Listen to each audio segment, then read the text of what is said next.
मागील भागात तोच डॉक्टर बाहेर येतात. अभि पळतच त्यांच्याजवळ जात. डॉक्टर, माझी शिवण्या, हे बघा, आता काहीही सांगता येणार नाही. त्यांचे ब्लड खूप गेले आहे आणि त्यात त्या काही रिस्पॉन्स पण देत नाही आहे. एवढं बोलून डॉक्टर निघून जातात. अभि मात्र डोक्याला हात लावून खाली बसतो. त्याला फक्त त्याची शोना सुखरूप हवी होती. तो उठून हॉस्पिटलमध्ये गणपती बाप्पाच्या मंदिरासमोर येऊन उभा राहतो. कधी देवाच्या पुढे हात न जोडणारा अभि आणि त्याच्या शोनासाठी हात जोडून प्रार्थना करत होता. असाच पूर्ण दिवस निघून जातो. पण शिवण्याला शुद्ध आलेले नसते. अभिने जॉनला सांगितले, माझ्या शिवण्यासोबत कुणी हे केले त्याला सोडणार नाही म्हणून. तू आत्ताच आपली माणसे कामाला लाव. जॉनने पण सगळ्या गार्ड्सला फोन करून कळवले. सगळ्यांचा राग करणारा अभि आज त्याच्या शोनासाठी शांत होता. न राहून तो डॉक्टरांना भेटायला जातो आणि त्यांना सांगतो, बाहेरच्या देशातील डॉक्टरांना बोलवा, पण माझ्या शिवण्याला ठीक करा. डॉक्टर पण त्याला समजावत होते की अचानक एक सिस्टर पळत येते. सर, ते पेशंट आणि डॉक्टर पळतच शिवण्याच्या रूममध्ये जाऊन तिला चेक करतात. आता ती रिस्पॉन्स देत होती. अभि तर तिची काळजी करत बाहेर उभा होता. डॉक्टर तिला चेक करून इंजेक्शन देतात आणि बाहेर येतात. तसा अभि पळतच त्यांच्या जवळ येतो. डॉक्टर, माझी शिवण्या कशी आहे? मिस्टर अभि, ते शिवण्या. आता पुढे काय झाले डॉक्टर? माझी शिवण्या ठीक आहे ना? ते मिस्टर अभि, त्यांना शुद्ध आली आहे. पण काय डॉक्टर? ते त्यांना मागचे काहीही आठवत नाही आहे. त्यांचे नाव पण नाही. डॉक्टरांचे बोलणे ऐकून अभि 2-3 पावले मागे जातो. जॉन अभिला सावरतो. डॉक्टर अभिच्या हाताला हात लावत, सावरा स्वतःला, एवढं बोलून निघून जातात. जॉन अभिला बाकावर बसवतो. सर, सावरा स्वतःला. तुम्हाला असे खचून कसे चालेल? तुम्ही असे खचलात तर मॅम. आणि जॉन बोलायचं थांबतो. अभिने शिवण्यासोबत जे काही सुंदर क्षण घालवले होते ते सगळे तो आठवत असतो आणि ते आठवत असताना त्याच्या गालावर अश्रू ओघळत असतात. आज जॉन त्याच्या स्ट्रॉंग बॉसला रडताना पाहत होता. जॉनला पण खूप वाईट वाटत होते. तोच सिस्टर बाहेर येऊन अभिला सांगते, ते तुम्ही पेशंटला भेटू शकतात. बॉस, सावरा स्वतःला आणि मॅमला भेटा. अभि त्याचे अश्रू पुसत उठून उभा राहतो. एक दीर्घ श्वास घेऊन स्वतःला नॉर्मल ठेवायचा प्रयत्न करतो आणि शिवण्याला भेटायला आत जातो. आत येताच शिवण्याच्या समोर येऊन उभा राहतो. तिच्याकडे खूप प्रेमाने तो पाहत असतो आणि ती मात्र गोंधळून त्याच्याकडे पाहत असते. तिला पाहत असताना त्याच्या डोळ्यात पाणी येते, पण तो लपवण्याचा प्रयत्न करतो. ते तुला बरं वाटत आहे ना? ती फक्त हो म्हणून मान हलवते, कारण ती गोंधळलेली असते की तिच्यासमोर कोण उभे आहे म्हणून. ते तुम्ही कोण? ती विचारते. आणि हे ऐकून अभिला खूप वाईट वाटते. त्याला तर वाटत होते ओरडून सांगावे की मी नवरा आहे तुझा आणि तू बायको आहे माझी, पण तसे त्याला काही करता येणार नव्हते. तो काही बोलत नाही आहे हे बघून ती पुन्हा विचारते, कोण आहात तुम्ही? तो तिथेच चेअरवर बसतो आणि तिचा हात हातात घेतो. मी तुझा खूप जवळचा मित्र आहे, अभिषेक. तुम्ही माझे फ्रेंड आहात? हो, मी तुझा फ्रेंड आहे, अभि किंचित हसत बोलतो. त्याच्या मनात किती दुःख आहे, पण तो तिच्यासाठी सगळं काही करत आहे. मग मी कोण आहे? तू शिवण्या आहेस, माझी बेस्ट फ्रेंड. तशी शिवण्याच्या चेहऱ्यावर स्माईल येते. तिच्या चेहऱ्यावरची स्माईल बघून अभि मनातच बोलतो, शोना, तुझ्या चेहऱ्यावरचे हसू मी कधीच कमी होऊ देणार नाही. तुला आता काहीही आठवत नसले तरी हा अभि तुझी साथ सोडणार नाही. तुला सगळं काही आठवावे म्हणून हा अभि काहीही करेल.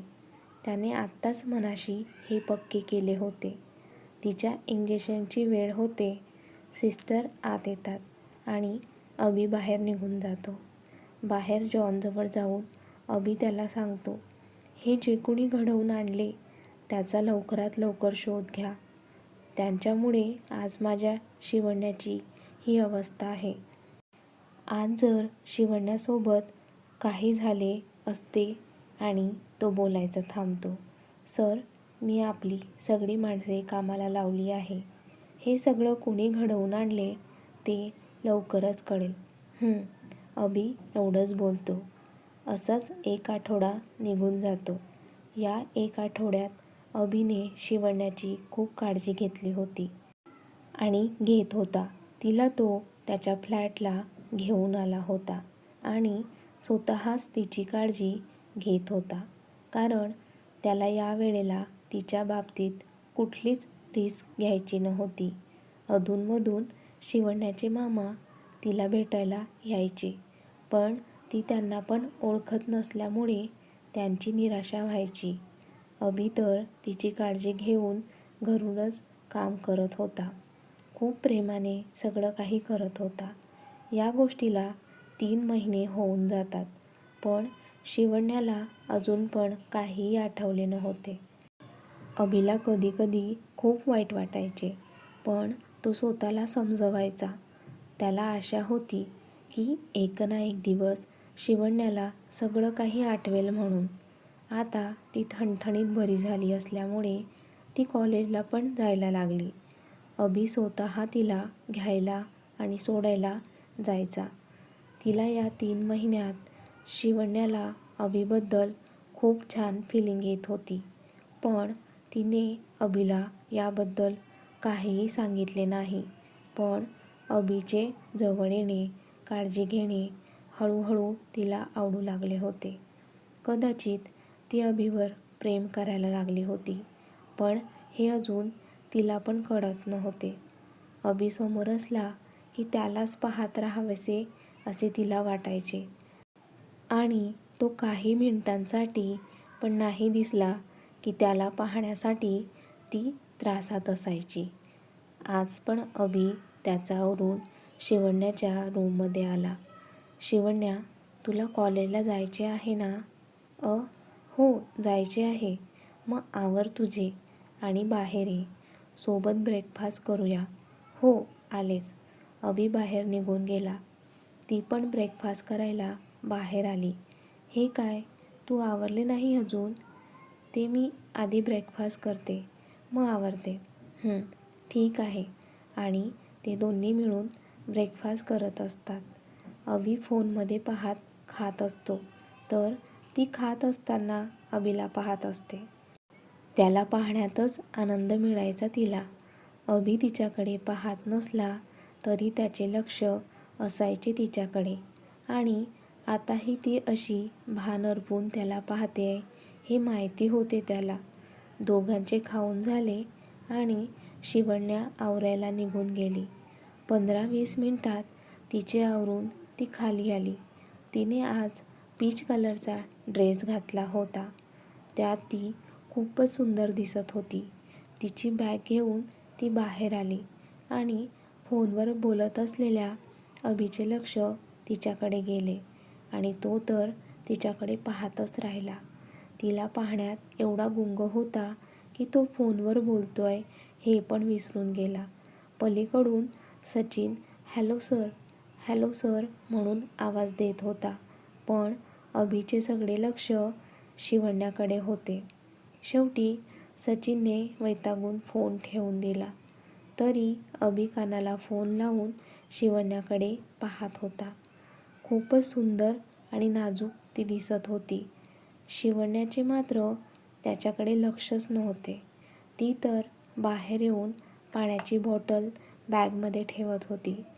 अभि भानावर येतो आणि स्माईल करत फोन खिशात ठेवतो. झाले आवरून? ती त्याच्याकडे पाहते. आणि पाहतच राहते. कारण तो पण व्हाईट शर्टवर ब्लॅक ब्लेझर, ब्लॅक पॅन्टमध्ये खूप हँडसम दिसत होता.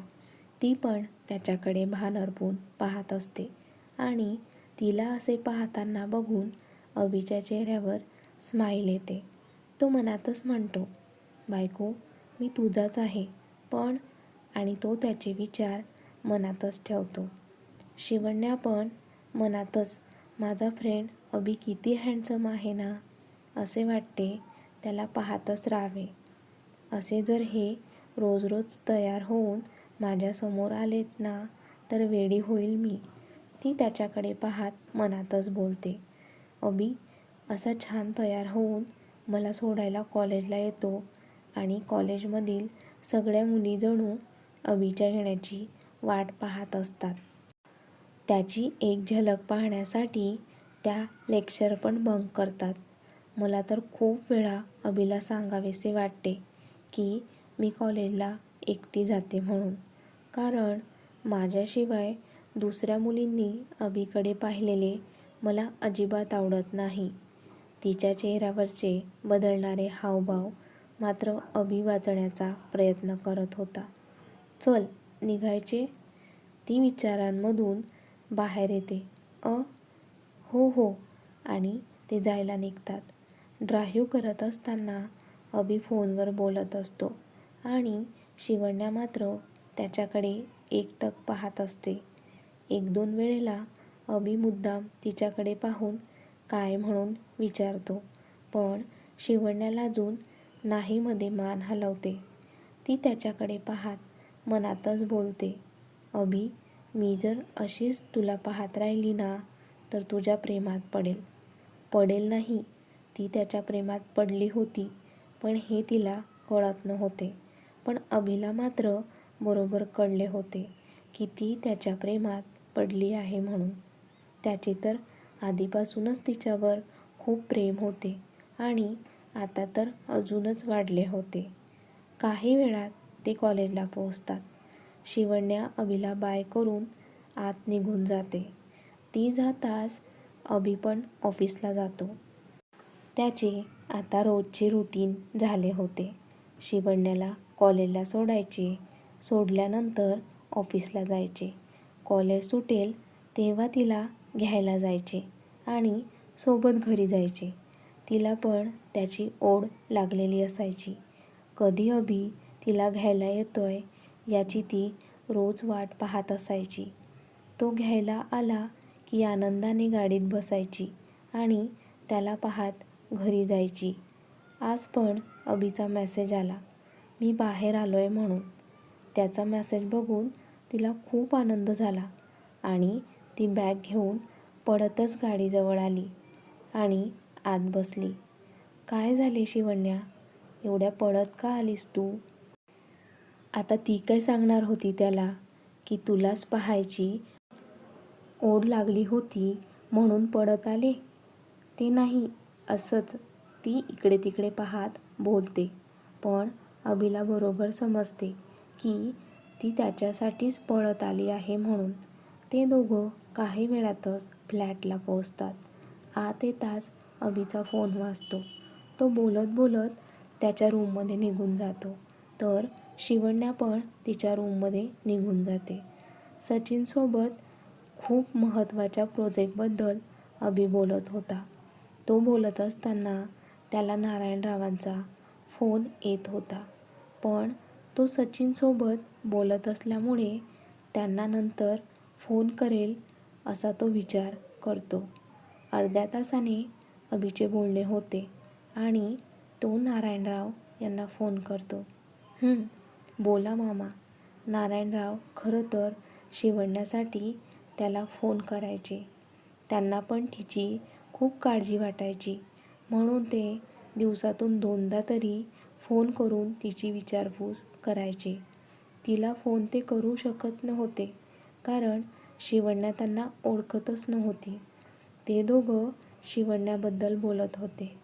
नारायणरावांना कधी कधी अभिचे खूप कौतुक वाटायचे कारण त्याने शिवण्याला एका फुलाप्रमाणे सांभाळले होते आणि अजूनही सांभाळत होता. मामा शिवण्याबद्दल विचारत होते. अभि पण त्यांना सांगत होता. त्यांचे बोलणे झाल्यानंतर नारायणरावांनी फोन ठेवला आणि विचार करत ते बेडवर बसले. पण इकडे लीलाबाईंनी नारायणरावांचे बोलणे ऐकले होते. त्यांना आता पण शिवण्याची काळजी आहे हे बघून त्यांना राग येत होता. घरात तनुजा स्वतःची पोटची पोर असताना त्यांना त्या अवदेसेची काळजी आहे. सोडणार नाही मी तिला. आणि त्या काहीतरी विचार करून बाहेर निघून जातात आणि कुणाला तरी फोन करतात. पलीकडून फोन उचलला जातो. लीलाबाई काहीतरी बोलतात आणि फोन ठेवतात. असेच दिवस जात होते. मामांना आज शिवण्याची खूप आठवण येत होती. म्हणून ते विचार करतात आज शिवण्याला भेटायला जावे म्हणून. आणि ते तसे अभिला पण कळवतात. त्याला पण आनंद होतो. मामा त्याचं आवरून बंगलोच्या बाहेर पडतात. त्यांच्या गाडीच्या मागेच लीलाबाईंची गाडी पण असते. याबद्दल नारायणरावांना काहीही माहिती नसते. त्यांची गाडी सोसायटीच्या आत येते. गाडी थांबताच मामा खाली उतरतात आणि शिवण्या असलेल्या फ्लॅटमध्ये जायला निघतात. त्यांच्या मागे मागे लीलाबाई पण जात होत्या. नारायणराव तिथे बऱ्याचदा येऊन गेले असल्यामुळे त्यांना कोणी अडवत नाही. पण मागून येणाऱ्या लीलाबाईंना अडवतात. पण त्या खूप हुशारीने वागतात. त्या गार्ड्सना सांगतात मी शिवण्याची मामी आहे आणि काही फोटो पण त्यांना दाखवतात. त्या जे फोटो दाखवतात त्यात अभि पण शिवण्यासोबत असतो. म्हणून गार्ड्स त्यांना आत सोडतात. इकडे नारायणराव आत येऊन अभिसोबत बोलत होते. मामा येणार म्हणून अभि घरीच होता. आज शिवण्या पण घरीच होती. म्हणजे अभिने तिला मुद्दामून घरी थांबवले होते. ती मामांना ओळखत नसली तरी अभिने तिची आणि मामांची वेगळ्या प्रकारे ओळख करून दिली असल्यामुळे तिला पण नारायणराव घरी आले की आवडायचे. ते दोघं बोलतच होते की लीलाबाई त्यांच्यासमोर येऊन उभी राहिली आणि त्या दोघांकडे खूप रागाने ती पाहत होती. लीलाबाईंना तिथे बघून नारायणराव आणि अभि पण गोंधळले. कारण मागच्या 3 महिन्यात त्या कधीच तिथे आल्या नव्हत्या की त्यांनी शिवण्याबद्दल विचारपूस केली होती. नारायणराव त्यांच्यावर ओरडत, तुम्ही इथे काय करताय? त्या पण आवाज चढवून, मला काम आहे म्हणून इथे आले आहे मी. काय काम आहे? अभिचा करारी आवाज येतो. मला शिवण्याला भेटायचे आहे. आणि त्या जोरजोराने शिवण्या शिवण्या ओरडू लागल्या. शिवण्या तिच्या रूममध्ये होती. पण असा अचानक ओरडण्याचा आवाज ऐकून ती घाबरली. म्हणजे तिला किंचित आधीचे आठवत होते की कुणीतरी तिला असाच आवाज द्यायचे आणि ती घाबरून त्यांच्यासमोर येऊन उभी राहायची. हे बघ, लवकर खाली ये, नाहीतर परिणाम चांगले होणार नाही. त्यांचा चढलेला आवाज ऐकून अभि मामींवर ओरडतो, आवाज खाली, हे घर माझे आहे. यावर मामी विचित्रपणे हसतात. तोच शिवण्या रूममधून घाबरत बाहेर येते की लीलाबाई रागाने तिचा हात पकडतात. तिचा हात एवढा घट्ट पकडला होता की तिला त्रास होत होता. तिला होणारा त्रास बघून अभि आणि मामा पुढे येतच होते की लीलाबाईंनी त्यांच्या पर्समधून एक चाकू बाहेर काढला आणि तिच्या मानेजवळ पकडला. खबरदार पुढे आलात तर काय होईल हे तुम्हाला चांगलेच माहिती आहे. शिवण्या तर खूप घाबरली होती आणि घाबरून रडत पण होती. काय होताय? या बाई कोण आहे आणि त्यांनी मला असे पकडले का आहे? तिला काहीही कळत नव्हते. अभि पण शिवण्याच्या काळजीने मामींना विनवणी करत होता. माझ्या शिवण्याला सोडा म्हणून. गार्ड्स असून पण काहीही करू शकत नव्हते. कारण शिवण्याला काहीही होऊ नये एवढेच सगळ्यांना वाटत होते. लीलाबाई त्या दोघांकडे पाहत, तुमचा जीव की प्राण आहे नाही. आता बघा तिच्यासोबत मी काय करते. त्या कुणाला तरी फोन करतात. तसे बाहेरून 4-5 व्यक्ती आत येतात. या मुलीला कारमध्ये घेऊन जा, मी आलेच. त्या व्यक्ती शिवण्याला घेऊन जातात. शिवण्या जात असताना अभि आणि मामांना असे वाटत होते त्यांच्या शरीरातून त्यांचा जीवच काढून घेऊन जात आहे म्हणून. लीलाबाई त्या दोघांकडे पाहत, खूप जपले ना तिला, आता बस झाले. नारायणराव लीलाबाईंवर आवाज चढवून बोलतात, का त्रास देते माझ्या शिवला? हे तुम्ही न बोललेलंच बरं. आणि त्या पण तावातावाने तिथून निघून जातात. अभि पण त्यांच्या मागे पळत जातो की त्याला कोणाचा तरी फोन येतो. जॉन, मी जे सांगतो ते ऐक. आणि अभि त्याला सांगायला लागतो. येस सर बोलून जॉन फोन ठेवतो की एक अननोन नंबरवरून अभिला फोन येत असतो. पण अभि फोन घेत नाही. त्याच नंबरवरून व्हिडिओ कॉल येतो. अभि वैतागत तो फोन घेतो आणि समोरचा व्हिडिओ बघून शॉक होतो. काय असेल व्हिडिओमध्ये बघूया पुढील भागात. आणि कथेचा हा भाग कसा वाटला कमेंट्स करून नक्की कळवा. व्हिडिओला लाईक करा, जास्तीत जास्त शेअर करा, त्याचबरोबर हाईप पण करा. आणि तुमच्या सगळ्यांच्या आवडत्या लाईव्ह मराठी स्टोरी चॅनलला सबस्क्राईब पण करा. धन्यवाद.